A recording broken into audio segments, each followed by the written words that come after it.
അടുത്ത 5 ദിവസങ്ങളിൽ കേരളത്തിലും മാഹിയിലും ഒറ്റപ്പെട്ട ഇടങ്ങളിൽ ഇടിമിന്നലോട് കൂടിയ മഴയ്ക്കും മണിക്കൂറിൽ 30 മുതൽ 50 കിലോമീറ്റർ വരെ വേഗതയിൽ വീശിയേക്കാവുന്ന ശക്തമായ കാറ്റിനും സാധ്യതയെന്ന് കേന്ദ്ര കാലാവസ്ഥാ വകുപ്പ് മുന്നറിയിപ്പ്. മെയ് 14 മുതൽ 16 വരെ ഒറ്റപ്പെട്ട ഇടങ്ങളിൽ ശക്തമായ മഴ ലഭിച്ചേക്കും. തെക്കുപടിഞ്ഞാറൻ ബംഗാൾ ഉൾക്കടലിൽ ന്യൂനമർദ്ദം രൂപപ്പെട്ടു.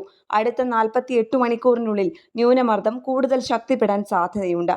തെക്കൻ കർണാടകയ്ക്ക് മുകളിലായി സമുദ്രനിരപ്പിൽ നിന്ന് 5.8 കിലോമീറ്റർ ഉയരത്തിൽ മറ്റൊരു ചക്രവാത ചുഴിയും നിലനിൽക്കുന്നുണ്ട്.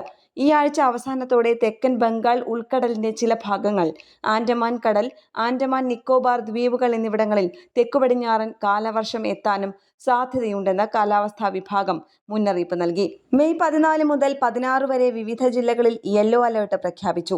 മെയ് 14-ന് മലപ്പുറം, കോഴിക്കോട്, കണ്ണൂർ, കാസർഗോഡ് ജില്ലകളിലും മെയ് 15-ന് പാലക്കാട്, മലപ്പുറം, കോഴിക്കോട്, വയനാട് ജില്ലകളിലും മെയ് 16-ന് തൃശൂർ, പാലക്കാട്, മലപ്പുറം ജില്ലകളിലുമാണ് യെല്ലോ അലർട്ട് പ്രഖ്യാപിച്ചിരിക്കുന്നത്.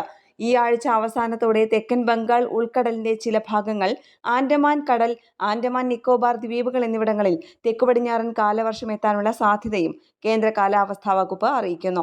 തെക്കുപടിഞ്ഞാറൻ ബംഗാൾ ഉൾക്കടലിൽ ന്യൂനമർദ്ദം നിലനിൽക്കുന്നതിനാൽ അടുത്ത 48 മണിക്കൂറിനുള്ളിൽ ന്യൂനമർദ്ദം കൂടുതൽ ശക്തിപ്പെടാൻ സാധ്യതയെന്നും കേന്ദ്ര കാലാവസ്ഥാ വകുപ്പ് അറിയിച്ചു.